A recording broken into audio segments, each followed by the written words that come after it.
#AskDr.Johnwatts అని type చేసి మీ క్వశ్చన్స్ని అడగండి, తప్పకుండా రిప్లై చేస్తాను. P Shiva Yashwant. Hi sir, నేను ఒక 18 days నుంచి మినాక్సిల్ వాడుతున్నాను. దానివల్ల స్కాల్ప్లో పెయిన్ అండ్ డ్రై అవుతుంది, హెవీ ఇచ్చింగ్, గుల్లలు వస్తున్నాయి, చీమ్ పడుతున్నాయి. Please reply. ఎప్పుడైతే మినాక్సిల్ వాడతామో దాంట్లో ఉండే ఆల్కహాల్ వల్ల మన స్కాల్ప్ కొంచెం డ్రై అవ్వడం నార్మలే. కానీ ఎప్పుడైతే ఇలా దురద పెట్టడం కానీ, పెయిన్ రావడం కానీ, ఇంకా చీముగుల్లలు రావడం కానీ జరుగుతుందంటే అర్థం ఏంటి అంటే మీకు మినాక్సిల్ పడట్లేదు లేదా మీకు సెన్సిటివిటీ రియాక్షన్ వస్తుంది అని అర్థం. సో ఇమీడియట్గా మీరు మినాక్సిల్ని స్టాప్ చేయాల్సిన అవసరం ఉంది. అది స్టాప్ చేసి మీకు ఎవరైతే డాక్టర్ దాన్ని ప్రిస్క్రైబ్ చేసి ఉంటారో వాళ్ళ దగ్గరికి వెళ్ళి అది చూపించాలి. చూపించి మినాక్సిల్ కాకుండా వేరే అదర్ ఫార్ములేషన్ వాడాలి. శివకృష్ణ సైని.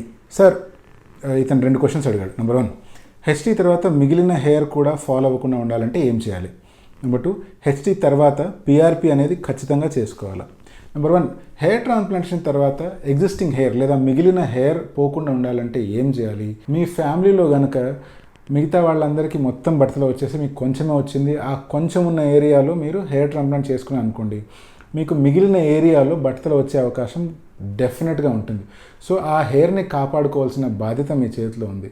అది చేయడానికి చాలా సింపుల్. మీరు కనుక మెడికేషన్ వాడడం కంటిన్యూ చేసినట్లయితే ఆ హెయిర్ రాలకుండా ఆపుకోవచ్చు. సపోజ్ ఆ మెడిసిన్ అంత బాగా పనిచేయకుండా అట్లీస్ట్ ఆ ఫాలింగ్ని స్లో డౌన్ చేసుకోవచ్చు. రెండోది, హెయిర్ ట్రాన్స్ప్లాంటేషన్ చేయించుకున్న తర్వాత పిఆర్పి కంపల్సరీనా అంటే కంపల్సరీ కాదు.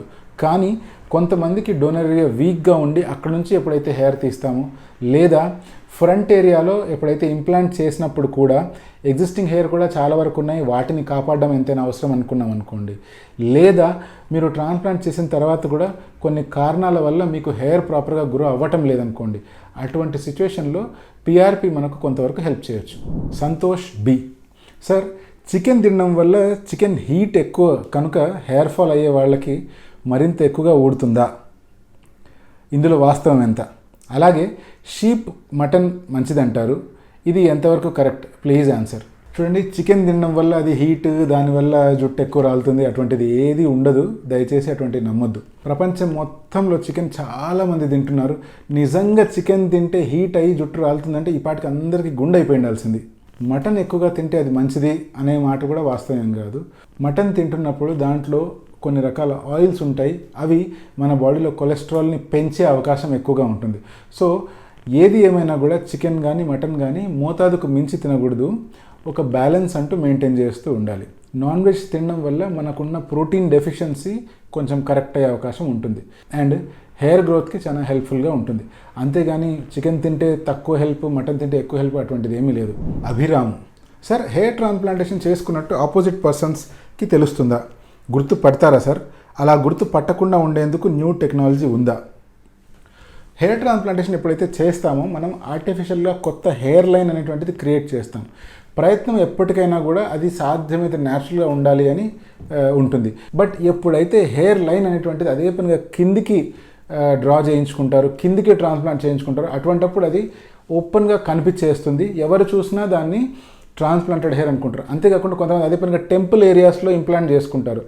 టెంపుల్ ఏరియాస్లో కానీ ఫ్రంట్ ఏరియాస్లో కానీ జాగ్రత్తగా చూసుకొని hair angles, hair direction and proper hair line కనుక గీసుకోలేదంటే అది ఎప్పటికైనా తెలిసిపోతుంది.